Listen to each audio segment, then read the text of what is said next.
안녕하세요. 생생법률쇼 진행을 맡은 김유리입니다. 법과 친해지는 제법 좋은 방법 생생법률쇼.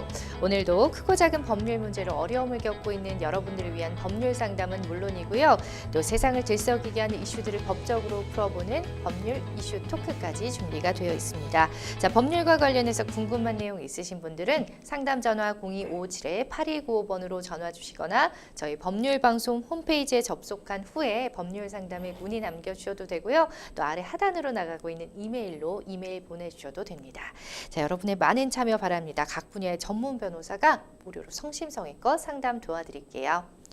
네, 그리고 또 지금 이 방송은 유튜브로 실시간으로 방송되고 있습니다. 많은 시청 부탁드리고 유튜브 동안 소통 창구도 계속해서 열어두도록 하겠습니다. 그럼 오늘 함께해 주실 변호사님 소개해 드릴게요. 김기훈 법률사무소의 김기훈 변호사 자리하셨습니다. 어서 오세요. 안녕하세요. 김기훈 변호사입니다. 오늘도 쉽고 명쾌하게 설명드리도록 하겠습니다. 네, 정말 쉽고 명쾌한 게 은근히 쉽지 않더라고요. 네, 변호사님 또 가능하시니까 또 오늘도 기대를 해보도록 하겠습니다. 자, 그럼 오늘 접수된 상담부터 미리 살펴볼까요? 아들의 대리운전 사고의 책임은 가족사칭 메신저 피싱 예방법은 두 얼굴의 남편 이벤트에 당첨됐는데 잠수한 업체. 자, 역시나 오늘도 크고 작은 여러 가지 사건 사고들 다양한 분야의 상담이 접수가 됐는데 잠시 후 변호사님과 함께 속 시원한 해결책 찾아볼 테니까 끝까지 함께 해주시면 좋겠습니다. 자, 그럼 생생법률쇼 첫 순서 시작하도록 할게요. 법과 관련된 상식에 대해서 굵고 짧게 알아보는 시간. 매주 금요일은 현실적 사건 사고를 다룬 작품을 만나보는 시간 마련했습니다. 리얼로 영화다 함께 하도록 할게요. 변호사님, 오늘은 어떤 작품을 보게 될까요? 예, 마블리 마동석이 형사로 돌아온 범죄 도시 2에 대해서 설명드리도록 하겠습니다. 마블리 약간 윤블리 느낌 살짝 나는데 귀여우세요. 자, 오늘 범죄도시 2 3편이 아니고 2요? 2로 알아보려고. 예, 2입니다. 오, 신기하네. 원래 이제 3편이 개봉한 지 얼마 안 됐기 때문에 당연히 3편을 볼 거라고 했는데 또 이게 또 내용이 또 그만큼 또 이슈 법률적으로 다룰 만한 내용들이 좀 2에 많은가 봅니다. 예. 보통은 이제 1편의 화제로 2, 3편은 1000만 관객을 이제 넘으면서 흥행에 성공하기도 했는데 어떤 내용인지 범죄도시 2 좀 소개 좀 해주세요. 예, 1편이 이제 아시다시피 가리봉동 소통작전에 대해서 다뤘습니다. 이제 그로부터 이제 4년이 지난 후 이제 금천경찰서 강력반은 베트남으로 이제 도주한 용의자를 인도받아 오라는 이제 미션을 받게 됐습니다. 네. 이제 괴물형사죠. 이제 마석도와 전일만이 반장은 그 현지에서 용의자에게 수상한 점을 좀 느꼈습니다. 그 뒤에 알아봤더니 이제 무자비한 악행을 저지르는 강해상이 있었음을 알게 됐습니다. 그래서 이제 강해상은 베트남으로 여행 온 여행객들을 대상으로 범죄를 벌이고 있었고 또 결국 마석도와 금천경찰 강력반 형사들은 베트남과 한국을 오가며 역대급 범죄를 저지르는 강해구를 소탕하는 장면입니다. 그 손석구 씨가 범죄자 역할이 진짜 잘 어울리는 것 같아요. 이게 칭찬인지 뭔지 모르겠는데 너무 소화를 잘 해내셔서 진짜 저도 와 진짜 무섭다 이렇게 봤었는데요. 사실 그 범죄도시 2가 실제 사건을 원도 마찬가지지만 가리봉동 소재로 2도 실제 사건을 바탕으로 제작이 된 영화잖아요. 예. 어떤 사건이었죠? 예, 이제 범죄도시 2는 이제 소재가 이제 베트남이긴 하지만 실제로는 이제 필리핀에 관련된 겁니다. 네. 2007년도로 이제 거슬러 올라가는데요. 영화의 모티브는 필리핀 연쇄 납치 살인 사건이 2007년도에 벌어졌는데 이거를 가지고 합니다. 해당 사건의 이제 주범은 그 최세용, 김종석, 검성곤 이 3명인데요. 네. 경기도 안양에서 한전소 여직원을 살해한 뒤 1억 8천만 원 가량의 현금을 훔쳐서 이제 해외로 도피했습니다. 이들은 필리핀에서도 범행을 계속해서 이어갔는데요. 네. 예를 들어서 여행 안내를 미끼로 한국인 여행객을 납치해서 금품을 요구하거나 갈취한 거죠. 그리고 한국에 있는 가족들에게 몸값을 요구하는 수법으로 썼습니다. 만약에 이제 돈을 받지 못하면 납치한 여행객을 이제 무참히 살해하기도 했습니다. 네. 경찰 조사 결과 이들은 이제 2008년부터 2012년 사이에 살인 5건, 납치 강도 19건을 저질렀고요. 무려 피해 금액이 6억 5천만 원에 달했습니다. 이들 중 이제 주범 3명 중에 김종석은 필리핀 유치장에서 극단적인 선택을 했고요. 나머지 2명 최세용과 김성건은 2017년 대법원에서 무기징역이 확정되었습니다. 야, 정말 너무나 끔찍한 사건이었는데요. 그 코로나 이후에 인종이나 성별이나 종교나 국적 외모, 장애 등에 대해서 가지고 있는 선입견과 또 편견에 따라서 아시아인들을 대상으로 하는 증오 범죄가 늘고 있다라는 얘기가 자주 들리고 있습니다. 예. 근데 증오 범죄라는 게 무엇인지 좀 상세히 좀 살펴볼 필요가 있을 것 같아요. 예, 이제 증오 범죄는 예측하기 어려운 상황에서 피해자가 무방비 상태로 발생합니다. 네. 예, 인명상상 등 피해 정도가 심하고 그다음에 흉기도 빈번하게 사용하는 범죄 수법을 매우 잔혹한 방법을 말합니다. 실제로 이제 호주에서 살펴보도록 하겠습니다. 네. 20대 백인 여성이 말레이시아 여학생에게 코로나 바이러스다라고 하면서 폭행한 사실이 있고요. 그리고 LA 한인타운에서 스페인 남성이 보행 중이던 60대 한인 여성을 권총을 들고 접근하여 손과 머리를 마구 구타한 사건이 발생한 적이 있습니다. 주된 그 범죄 유형은 폭행이며 살인이 나기도 합니다. 그리고 이러한 피해 정도는 매우 심각합니다. 그렇군요. 아, 이게 해외에서 뭐 여행을 가거나 아니면 뭐 여러 가지 이유로 해외에 있을 수 있잖아요. 우리 예. 한국인이. 그렇게 증오 범죄를 정말 갑작스럽게 당했다면 어떻게 대처를 해야 될까요? 예, 만약에 이제 이런 일이 발생하면 여러 가지 꼭 주의할 상황이 있습니다. 첫 번째, 큰 소리로 자신의 구조 요청을 해야 됩니다. 만약에 현지어를 알고 계시면 현지어로서 구조 요청을 하시는 것이 좋습니다. 네. 그리고 가해자가 이제 오히려 자신은 폭행을 당했다, 쌍방 폭행이다라고 주장할 수 있으므로 보복이나 폭행을 되도록 자제를 하시는 게 좋고요. 그리고 가해자와 일정 거리를 두시는 것이 좋습니다. 그래서 일정 거리를 둔 후에 안전이 확보되면 가해자가 누군지 사진 촬영을 하시는 것이 좋습니다. 그리고 만약에 구타를 당했다면 그 피해받은 부위를 사진으로 촬영해서 증거를 남기시고 그리고 진단서, 그다음에 진단 진료비에 대한 결제 내역을 갖고 있는 것이 도움이 될 것입니다. 그리고 바로 외교부 영사 콘설트 무료 전화 어플이나 카카오톡 채팅 상담을 통해서 대사관의 영사관에 도움을 요청하시는 것이 도움이 됩니다. 그렇군요. 아, 이게 정말 해외에서 또 이런 일을 당하면 너무 당황할 수 있겠지만 가장 중요한 게 증거 확보인 것 같습니다. 바로바로 그 즉시 그렇게 뭐 구타를 당하든 여러 가지 피해를 입었을 때는 증거를 반드시 남겨야 하고 또 외교부 영사 콜센터를 통해서 또 도움을 요청할 수가 있다고 하니까 참고로 해두면 좋겠네요. 자, 그다음 이번에 또 영화에 대한 이야기인데요. 이 속에서도 또 그 법률 위반하는 게 굉장히 많아요. 이게 예, 범죄자리라 그러니까 더 그런 건지 모르겠지만 이 마석도가 강해상을 검거하는 과정에서 자동차 추격신이 나오면서 근데 이제 경찰임에도 불구하고 신호를 지키지 않고 막 좌회전, 우회전을 하는 장면이 나옵니다. 근데 이 교차로가 사고가 굉장히 많이 발생하는 곳이기도 하잖아요. 예. 지난해부터 교차로에서 우회전 시의 교통법규가 달라졌다고 하는데 여기에 대해서도 한번 들여다볼까요? 예, 이게 이제 도로교통법 25조와 관련된 겁니다. 네. 예, 도로교통법 25조에 의하면 모든 차의 운전자는 교차로에서 우회전을 하려는 경우에는 신호에 따라 정지하거나 진행하는 보행자 또는 자전거 등에 주의하면서 서행하면서 우회전을 하여야 합니다. 네. 만약 교차로에서 우회전을 하기 전에 횡단보도가 존재한다면 운전자는 일시 정지하여 좌측 그리고 우측 부분을 살핀 후 보행자의 통행을 방해하지 않도록 하여야 합니다. 그런데 여기서 2022년 7월 10일부터 시행되는 도로교통법에 의하면 모든 운전자는 횡단보도를 지나가고 있거나 지나가려고 하는 경우 보행자의 횡단을 방해하거나 위험을 주지 않도록 그 횡단보도 또는 흰색 정지선에서 일시 정지해야 하는 의무가 규정되어 있습니다. 즉 2022년 7월 12일부터는 우회전하는 경우에 일시 정지해야 하는 의무가 발생했습니다. 아, 그렇군요. 그 의무적으로 무조건 일시 정지하고 봐야 되는 거네요. 그러니까 예. 사람이 지나가든 말든 무조건. 알겠습니다. 이 부분을 반드시 좀 참고해야 될 것 같네요. 자, 그러면 만약에 이제 교차로 횡단보도 지나갈 때 일시 정지를 나 몰랐어요 하면서 이제 당연히 지나가도 되는 줄 알았습니다. 아무도 없어서 뭐 그랬다거나 뭐 그러면 이거는 어떤 처벌이 내려지는지 궁금해요. 예, 이런 경우 이제 도로교통법 56조에 따르면 20만 원 이하의 벌금이나 구류 또는 과태료에 처해질 수가 있습니다. 경찰의 실무를 살펴보면요.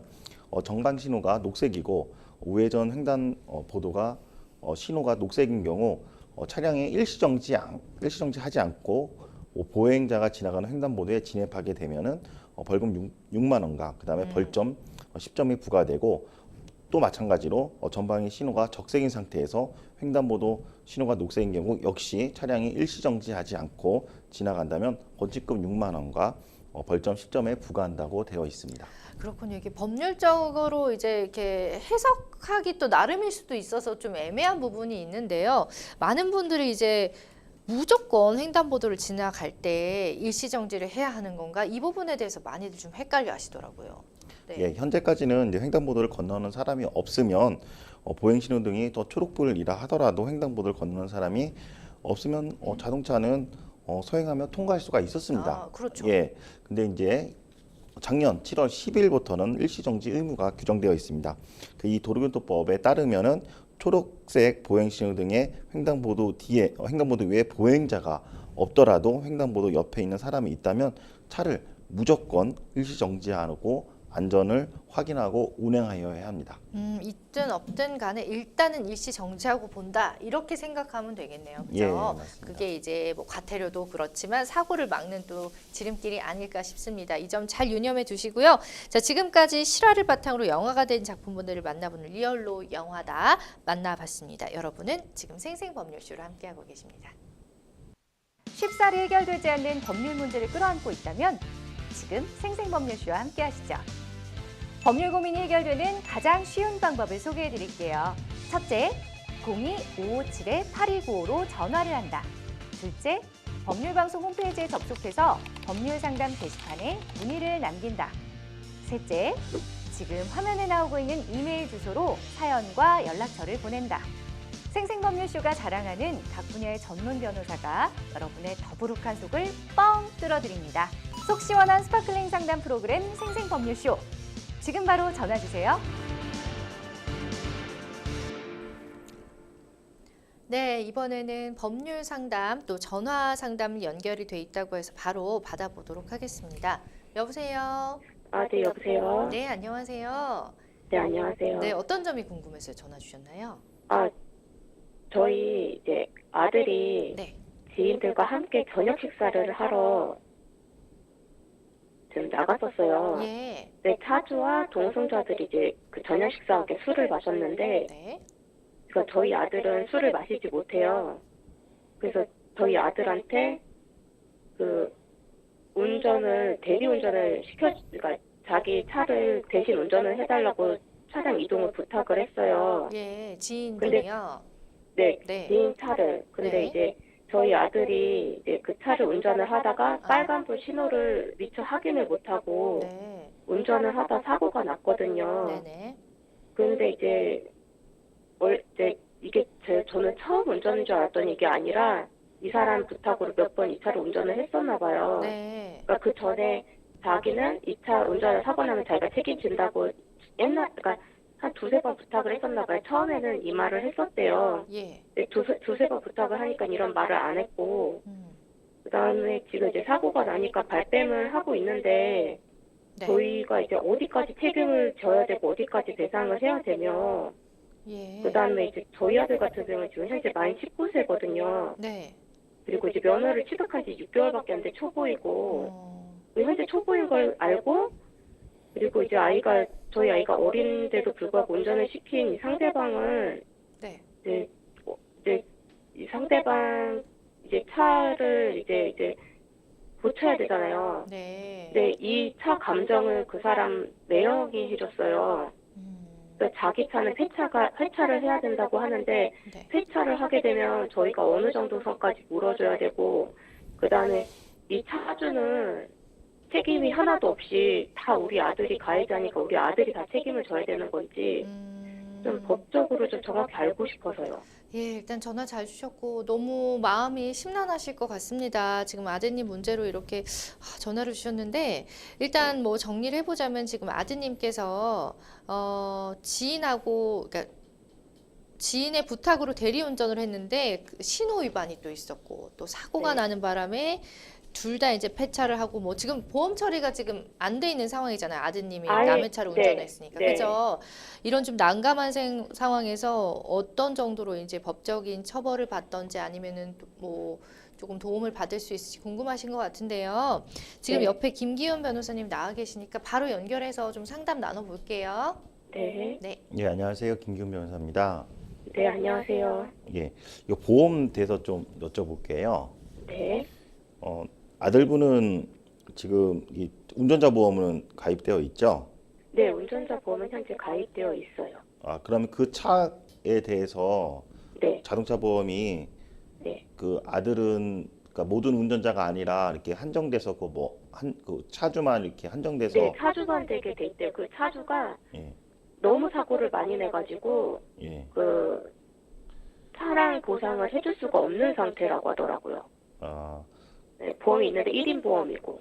그럼 1인 보험으로 돼 있네요. 예. 네. 그러면 아들한테 운전을 해달라라고 부탁한 사람이 차주겠네요. 열쇠를 건넨 사람도 차주고. 네. 아들이 자발적으로 한 겁니까? 아니면은 차주가 시켜서 한 겁니까?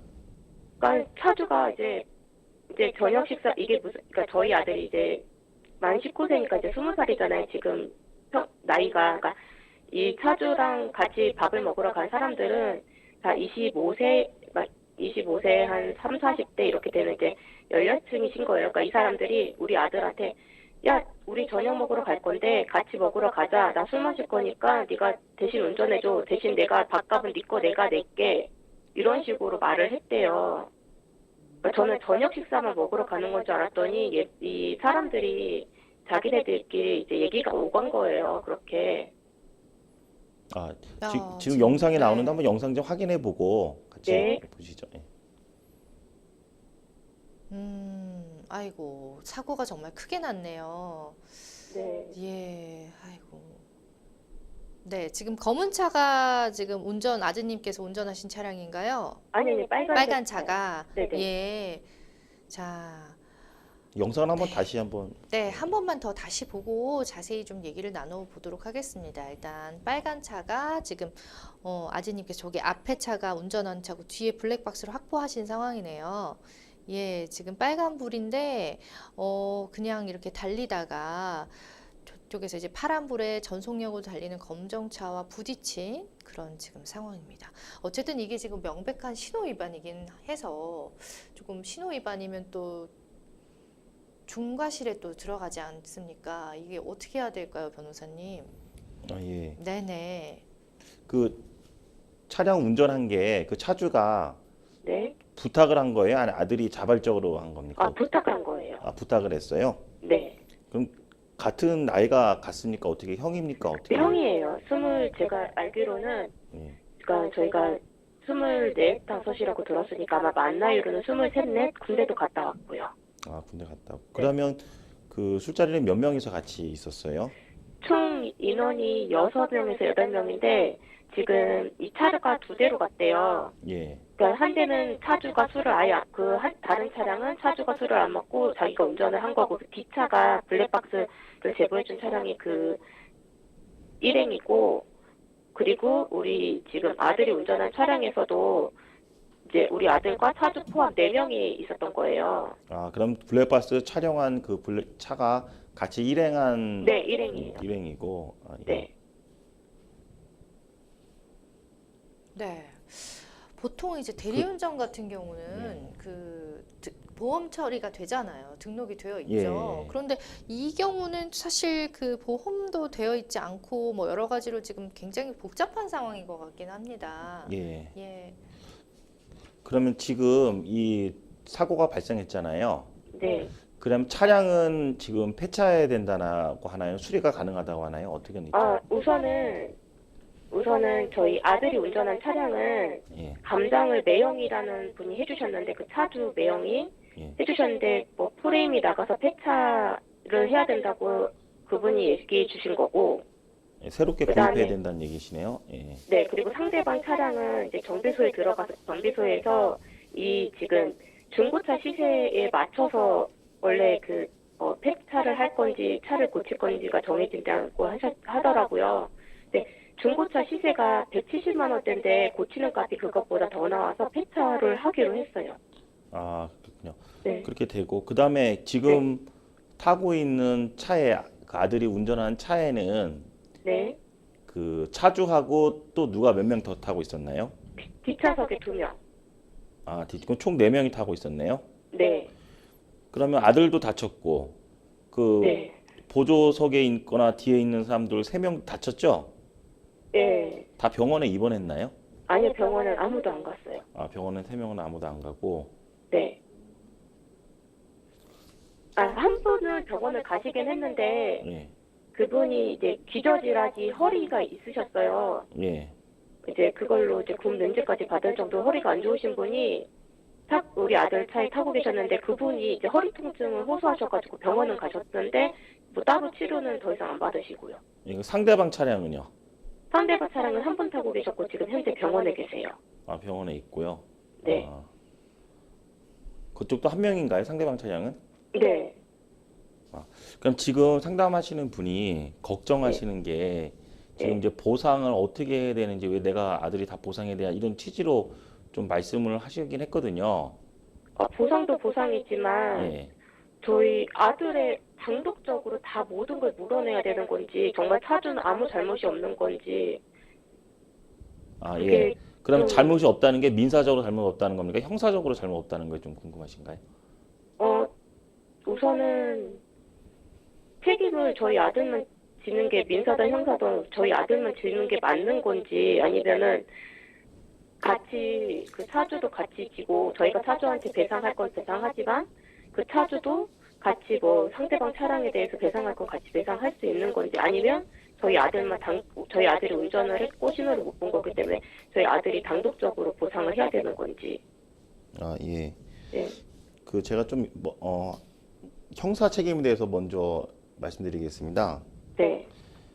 형사 책임제 교통사고 처리 특례법이 있습니다. 네. 그리고 이게 교통사고 처리 특례법은 사람이 다쳤을 때 관련된 규정이고요. 네. 그리고 이제 도로교통법이 또 있는데 지금 네. 차량이 손괴가 됐잖아요. 파손이 됐잖아요. 네. 그럼 도로교통법이 또 적용이 됩니다. 네. 예. 그래서 교통사고 처리 특례법은 이제 3조 1항에 관련돼서 문제가 되고요. 네. 그다음에 도로교통법은 이제 151조에 의해서 적용이 될 수가 있습니다. 그래서 먼저 도로교통법 151조는 신호 위반입니다. 지금 네. 영상을 확인해 보니까 아들이 명백하게 신호를 위반했기 때문에 신호 위반으로 해서 151조 위반을 했고 그 신호 위반에 따라서 사고가 발생했기 때문에 상해 사고가 발생했기 때문에 교통사고 처리 특례법 3조 1항에 또 위반이 됩니다. 네. 근데 합의를 하면은 그러니까 네.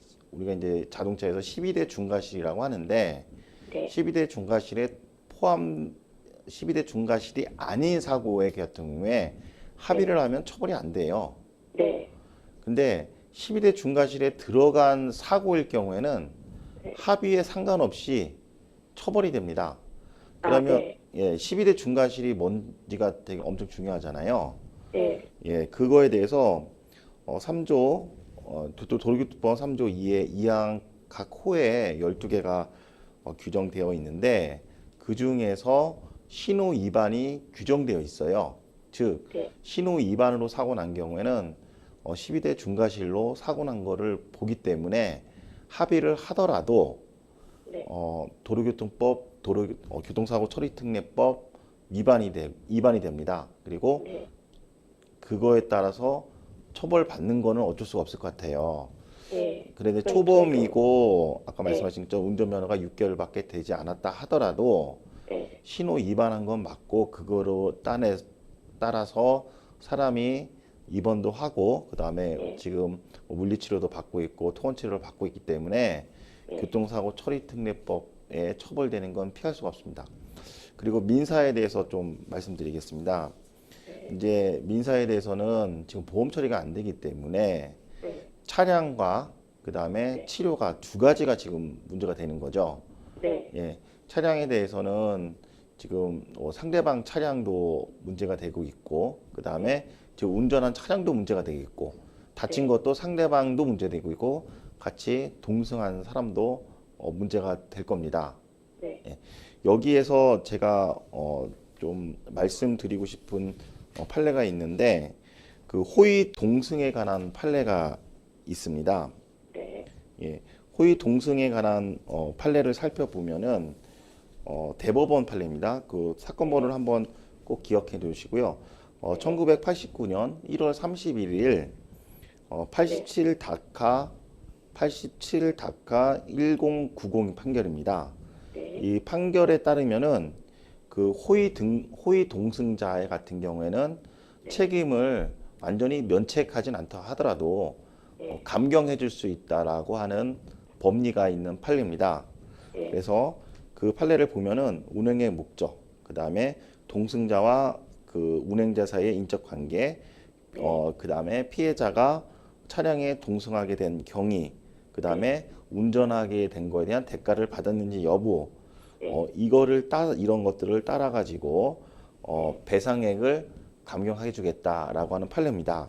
근데 지금 상담하신 분 같은 경우에는 그 지금 이 차량을 운전하게 된 경위가 차주가 부탁을 해서 지금 말한 것처럼 처음에는 거절했고 또 두 번째도 거절했는데 세 번째도 내가 술을 못 마시니까 너가 운전을 해달라라고 해서 운전을 하게 된 거죠. 그리고 지금 어떠한 대가도 특별하게 그 인적 관계를 봤을 때 대가 관계가 대리로 운전했다고 해서 대가 관계가 있다고 보여지기도 사실 어렵고요.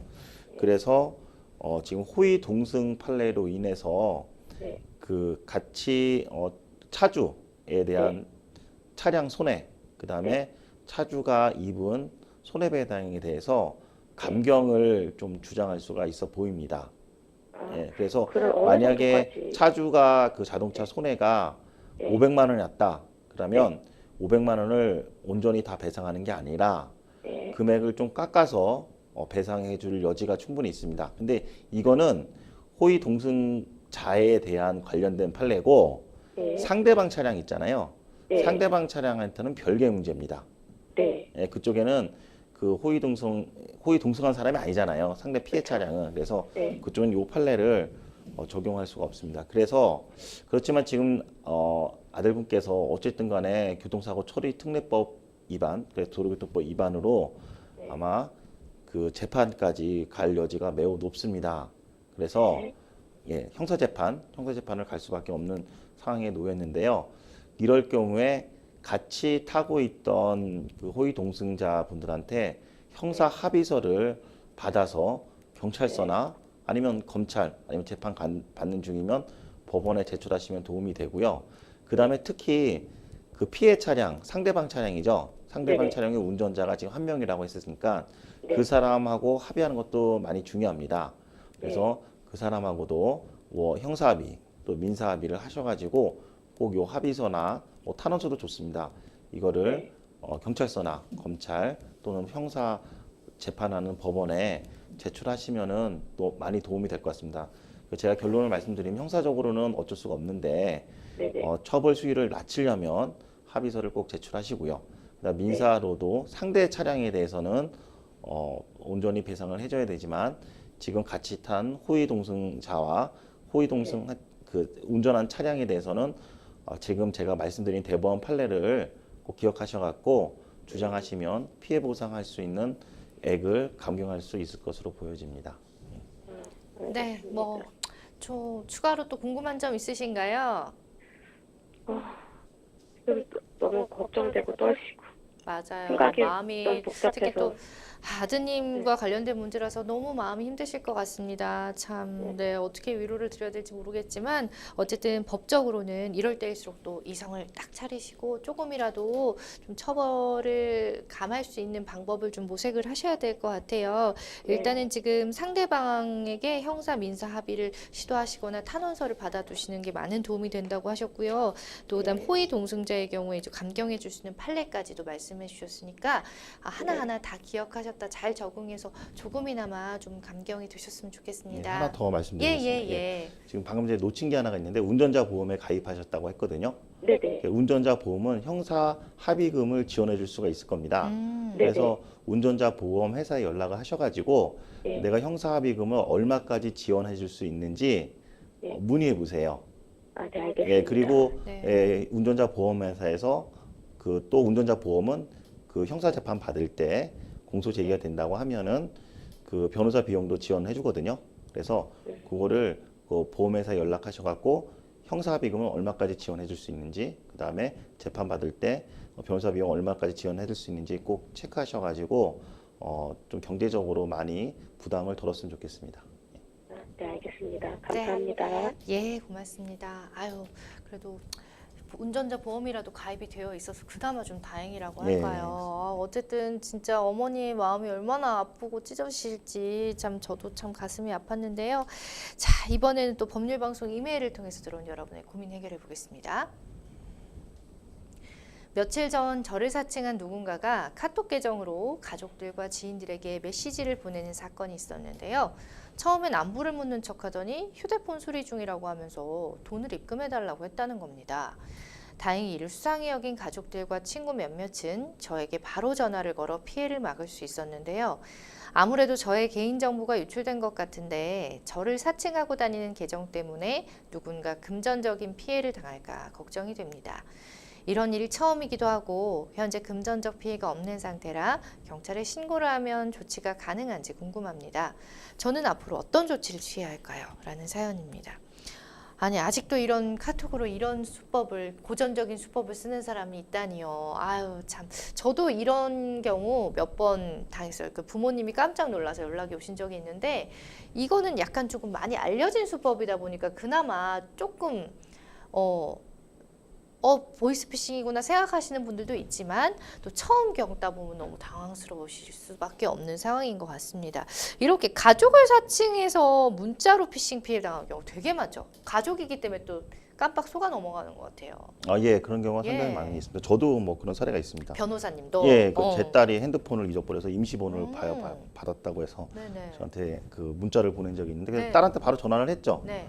그러니까 그런 적이 없다고 딱 얘기를 하더라고요. 맞아. 바로 전화하는 게 제일 사실은 좋은 예, 방법인데. 그래서 가족한테 확인을 하는 게 음, 피해를 방지하는 데 가장 최우선입니다. 맞습니다. 예, 실제적으로 이제 보면은 금감원이 이제 발표한 2002년도 보이스피싱 피해 현황에 따르면 그 지난해 사칭형 보이스 피싱 피해액은 1,140억 원에 다르고 전체 74%를 차지하고 있습니다. 예, 특히 이제 굉장히 메신저, 크네요. SNS, 이제 비대면 채널 이용이 상당히 증가하지 않았습니까? 그래서 가족, 지인을 사칭한 메신저 피싱은 2020년도에는 15.9%에서 지난해 63.9% 그렇게 계속해서 지금 증가하고 있는 것으로 집계됐습니다.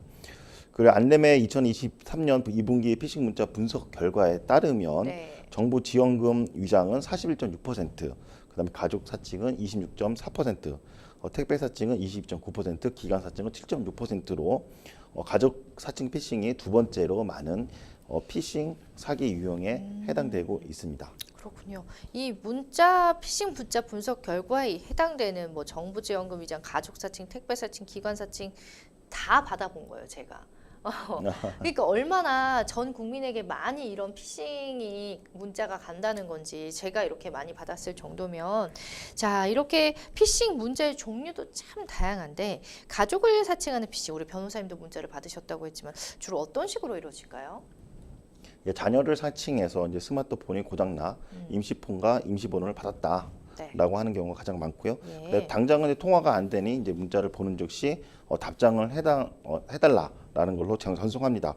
그래서 만약에 이 해당 번호로 답장을 하면은 금융 및 개인 정보를 탈취하거나 또는 이제 원격 제어 웹을 설치하도록 유도해 사용자의 스마트폰을 직접 접속하는 시도가 가장 많습니다. 그렇군요.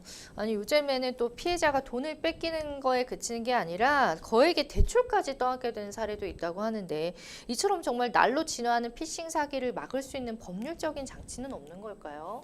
예, 법률이 규정되어 있습니다. 네. 법률 내용이 좀 제목이 긴데요. 예. 전기통신 금융사기 피해 방지 및 피해금 환급금에 관한 특별법입니다. 아이고. 내용 길죠. 외우기도 어려워요. 예, 약칭으로는 통신사기 피해 환급법이라고 되어 있습니다. 네네. 이 법에 따르면 네. 그 2조 1호에서 규정되고 있는데요. 그 전기통신을 이용하여 타인을 기망 또 공간함으로써 재산상 이익을 취득하거나 제3자에게 재산적 이익을 취득에 하는 행위는 행위로서 자금을 송금 이체하도록 행위와 그다음에 개인정보를 알아내어 자금을 송금 이체하는 행위를 규정하고 있습니다. 만약에 이런 행위로 해서 대출을 제공하거나 알세하거나 중개하는 경우에도 전기통신 금융거래 사기에 해당된다고 규정되어 있습니다. 그렇군요. 다행히 우리 또 사연자분은 아직까지 주변에 금전적인 피해는 없는 상황이신데 실제로 금전이나 물질적 피해가 발생하지 않은 경우라 하더라도 좀 괘씸하고 두렵잖아요. 이런 부분에 대해서 경찰에 신고를 하면 이게 가능한 건지 저희가 사기죄는 꼭 금전적 피해가 발생해야 처벌되는 게 아니고요. 실행의 착수가 있으면 사기 미수죄로도 처벌될 수가 있습니다. 미수죄로, 예. 또 지금 방금 전에 제가 말씀드린 통신 사기 피해 환급법 13조 15조 2에 따르면 타인으로 하여금 컴퓨터의 정보 또는 명령을 입력하게 하거나 또는 취득한 타인의 정보를 이용해서 컴퓨터 등의 정보 또는 명령을 입력하는 행위도 미수범으로 처벌하고 있는 겁니다. 즉 금전적 피해가 발생하지 않다 하더라도 부당하게 불법적으로 취득한 정보를 컴퓨터에 입력하거나 명령을 할 경우에는 미수범으로 처벌된다고 규정되어 있습니다.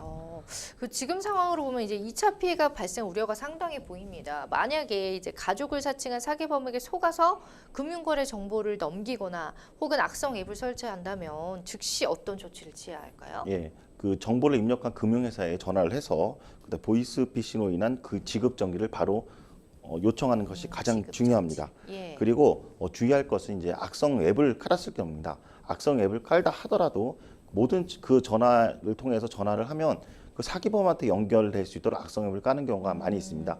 그래서 그 핸드폰을 초기화하거나 다른 사람 전화기를 이용해서 확인하시는 것이 제일 중요합니다. 그렇군요. 갈수록 정말 지능적이고 계획적인 정말 날로 진화하는 보이스피싱 범죄입니다. 무엇보다 이제 가장 중요한 게 바로 예방일 건데 가족을 사칭한 피싱 사기 피해자가 되지 않으려면 사전에 어떤 것들을 주의하면 좋을까요? 예, 문자가 보면은 꼭 그 해당 전화번호가 아닌 원래 갖고 있던 가족들이나 지인한테 전화를 하시는 것이 가장 중요합니다. 그리고 뭐 링크나 파일을 보내줄 경우에 꼭 열어보지 마시기 바라겠습니다. 예. 또 냉정하고 침착하게 대응한다면 피해를 방지할 수가 있습니다. 그렇군요. 자, 끝으로 이제 지금 굉장히 누군가 또 피해를 당하진 않을까도 심초사하고 계신 우리 상담자분을 위해서 조언 한 말씀 부탁드립니다. 예, 그 누군가한테 이제 지인을 통해서 이렇게 많이 오는 피싱이 상당히 많이 있습니다.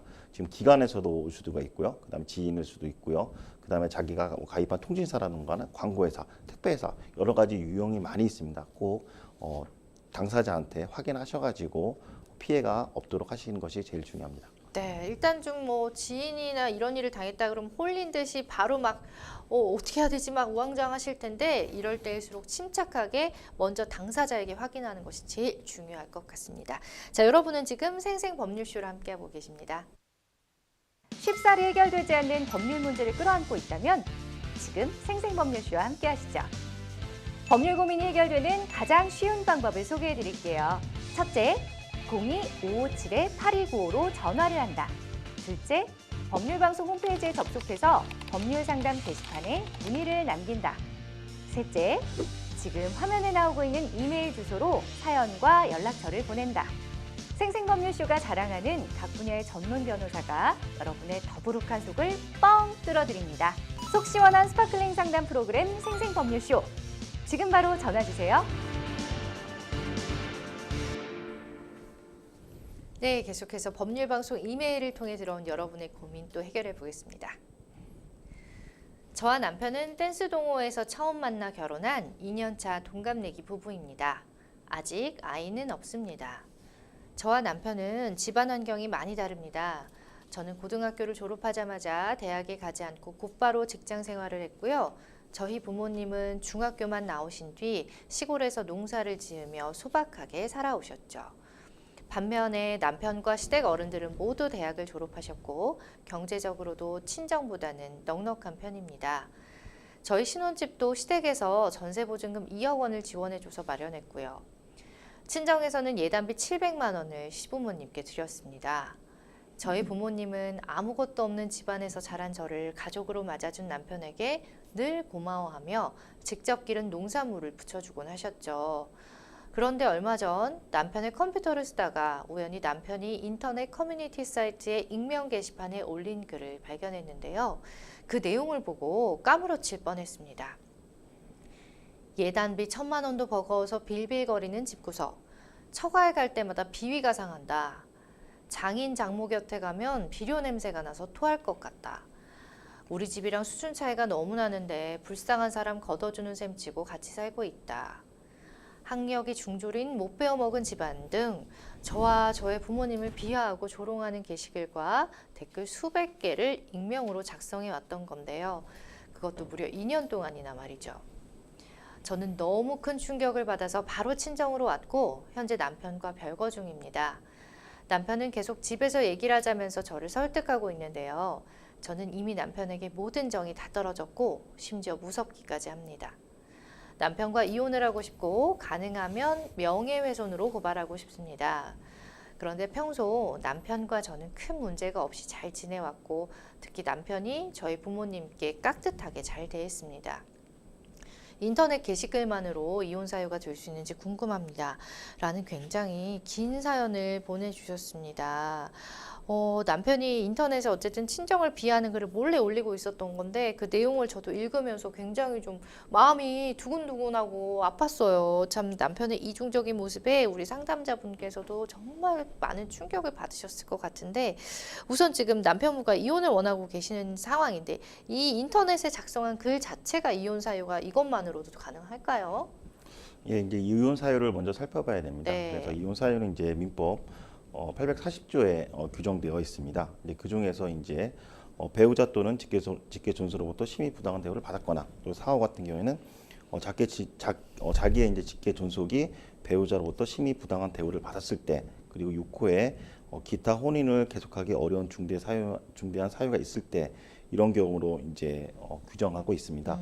이 사안에서 이제 먼저 살펴보면은 자기의 직계 존속이 배우자로부터 심의 부당한 대우를 받은 거 아니냐라고 고민할 수가 있는데 이 사안 같은 경우는 면밀히 살펴보면은 익명으로 누가 누군지 모르게 글을 게시한 것처럼 보이기 때문에 직계 존속이 배우자로부터 심의 부당한 대우를 받았다고는 좀 어렵긴 합니다. 예. 근데 다만 지금 이런 글을 씀으로써 지금 아내가 상당한 이제 정신적인 상처를 받았죠.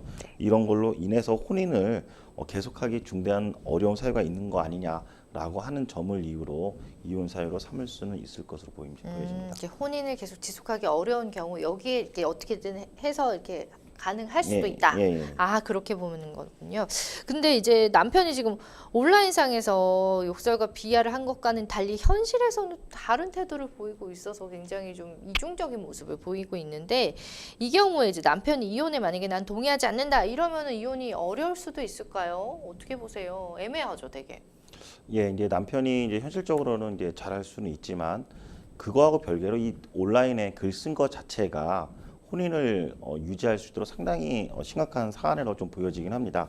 실제적으로 이제 판례를 살펴보면은 부부간에는 애정과 신뢰가 바탕이 되어야 할 혼인의 본질적인 부부 공동생활의 유지가 되어야 됩니다. 근데 이 글로 인해서 회복할 수 없을 정도로 파탄되었다고 한다고 하면은 아까 전에 말씀드린 민법 840조 6호에 따라서 혼인 사유로 삼을 수 있고 또 이 혼인 사유로 인해서 위자료까지 배상해 줄 수도 있습니다. 그렇군요.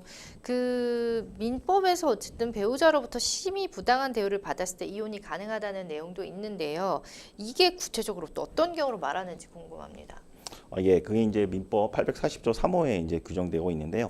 이제 3호는 보면 배우자로부터 심의 부당한 대우를 받았을 때라고 하는 거는 뭐라고 되어 있냐면 혼인 관계의 지속을 강요하는 것이 가혹하다고 여겨질 정도의 폭행 또는 학대, 모욕을 받았을 경우라고 규정되어 있습니다. 근데 이 사안을 같은 보면은 부당한 대우를 받았다고 좀 보기가 어려울 수가 있습니다. 이 부당한 대우를 한 게 그 부모한테 직접적으로 한 게 아니고 네. 보면은 익명으로 글을 쓴 거잖아요. 맞아요. 예, 그래서 또 글도 보면 누가 누군지 알 수 없는 상태로 아내 몰래 글을 남겼기 때문에 실질적으로는 부당한 대우를 받았다고 보기는 어려울 수가 있습니다. 아내가 일단 지금 집을 나가서 친정에 가 있는 상황이시잖아요. 근데 남편은 일단 집에 들어와서 얘기하자 이런 태도를 취하고 있어요. 근데 이게 남편 말대로 집에 들어가는 게 우리 상담자분에게 유리할까요? 어떻게 적용이 될까요? 예, 이제 실제적으로 판례를 살펴보면은 혼인 관계를 회복하기 위해서 당사자들이 노력했는지 여부도 좀 살펴본다라고 하는 그 판례 기준이 되어 있긴 합니다. 네. 그렇다고 하더라도 판례가 또 다른 측면에서 보면은 도저히 지금 상태로는 너무 파탄이 나가지고 그 노력조차 할 수 없는 상황이 볼 수 있는 경우도 있습니다. 그래서 지금 같은 이제 질문 같은 경우에 이 글로 인해서 어느 정도 혼인관계가 파탄됐는지에 따라서 좀 살펴볼 필요가 있습니다. 만약에 파탄 정도가 작은데 아예 아내가 남편 말을 듣지 않고 아예 노력하지 않는다고 하면 아내한테도 좀 어느 정도 파탄 사유가 있다고 보여질 수가 있는데 네. 그 글로 인해서 완전히 도저히 회복할 수 없는 상태에서 별거를 한다고 하면은 아내가 꼭 남편 말을 들어서 집으로 가야 되는 건 아닙니다. 그 끝으로 마지막에 이제 남편을 모욕죄나 명예훼손죄로 처벌할 수 있을까요?라는 또 질문을 주셨는데 이게 법적으로 가능할까요? 예, 모욕죄나 이제 명예훼손죄는 글을 익명으로 썼을 때 누군지 알아야 됩니다. 즉 피해자가 누군지 알아야 됩니다. 누가 아냐면 제3자가 그 글은 읽는 사람을 통해서 이거 누구를 얘기하는 거다라고 어느 정도 인식이 되어야 됩니다. 네. 만약에 이게 피해자 특정이라고 하는 법리적인 표현인데요. 만약에 피해자 특정이 되어 있지 않는다고 하면은 모욕이나 명예훼손죄가 성립되지 않습니다. 이 글에 대해서 익명으로 게시판에 누가 누군지 모른다고 하면은 네. 모욕이나 명예훼손죄, 동물통신망법으로 처벌될 수는 없습니다. 익명으로 작성을 했기 때문에 그렇거든요. 그럼 만약에 형사처벌은 어쩔 수 없지만 위자료 부분은 청구가 가능한지요? 예, 위자료 청구는 충분히 가능할 수가 있습니다. 이 글로 인해서 도저히 혼인관계를 유지할 수 없을 정도로 그 원인을 남편이 제공한 것으로 보여지고요. 네. 그로 인해서 혼인관계가 파탄됐기 때문에 이 파탄을 이후에 원인 제공자인 남편한테 위자료 청구를 할 수 있을 것으로 보여집니다. 그렇군요. 일단 지금 우리 상담자께서 만약에 이혼을 했을 때 또 재산 분할 부분도 현실적으로 걱정이 많이 되실 것 같아요. 시부모님이 전세보증금 2억 원을 지원을 해주셨고 이제 신혼집 마련했는데 이 경우에 지금 또 결혼한 지 2년 됐다라고 나와 있거든요. 재산 분할은 어떻게 되는 걸까요? 예, 이제 재산 분할은 그 각자 아시다시피 부부간에 공동으로 혼인 관계 중에 모은 재산은 재산 분할할 때 50대 50으로 나누는 것이 원칙적인 판례입니다. 네네. 반대로 생각해 보면 혼인 관계 중에 부부가 협력해서 모으지 않은 재산은 50대 50으로 나누지 않는다는 거죠. 원래 가지고 온 그 남편이 이 재산 보증금을 가지고 가는 게 원칙이라고 볼 수가 있습니다. 그렇지만은 2년 동안 이 전세 보증금을 유지하기 위해서 공동생활을 유지하기 위해서 아내도 어느 정도 기여도 하고 했고 근데 부부 생활도 열심히 이루어져서 유지가 된 상태라고 하면은 그 점을 반영을 해서 꼭 전세 보증금이 남편이 결혼할 때 가져왔다 하더라도 100% 남편한테 가지고 가지 않을 수도 있습니다. 실제적인 그 판례를 살펴보면요. 예. 그 혼인관계 파탄 이전에 쌍방의 협력에 의해서 형성된 유형 무형의 자원이 아니라 하더라도 유지하는 데 있어서 갖고 재산을 유지하는 데 있어서 어느 정도 기여를 했다고 하면은 재산 분할이 대상이 된다고 판시하고 있습니다. 판례도 또 그런 게 있으니까 예. 이 판례를 또 토대로 참고를 하시면 좋을 것 같습니다. 자, 끝으로 우리 상담자를 위한 조언 한 말씀 짧게 부탁드릴게요. 예, 이혼 소송이 진행이 되면 무엇보다 증거가 매우 중요합니다. 지금 게시판을 한번 봤다고 하시는데 만약에 막상 이혼 소송을 제기했는데 이 게시판이 삭제되거나 그럴 경우에는 증거를 확보할 수가 없겠죠. 그렇죠. 예, 그러면 패소할 가능성이 높고 위자료도 못 받을 수가 있습니다. 그렇기 때문에 지금 같은 경우는 인터넷에 올라온 글을 꼭 확인하셔갖고 증거를 확보해 놓으신 것이 매우 중요합니다. 맞습니다. 참 지금 손이 많이 떨리고 놀라셨을 테지만 가장 중요한 건 일단 증거가 없으면 아무 소용이 없어지니까 증거 확보부터 해두시기를 바라겠습니다. 자, 생생법률쇼 많은 분들의 상담 전화가 걸려오고 있습니다. 법률적인 문제로 고민이 있으신 분들은 혼자 고민하지 마시고 언제든지 연락 주세요. 자, 상담 전화 0257-8295번 그리고 법률방송 홈페이지 내 법률상담 통해서라든지 또 이메일 주소 나가고 있죠. 이메일을 통해서도 여러분의 사연 접수받도록 하겠습니다.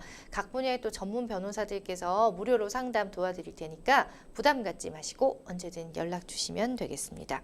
자, 오늘은 김기훈 변호사님과 함께했습니다. 나와주셔서 고맙습니다. 네, 고맙습니다.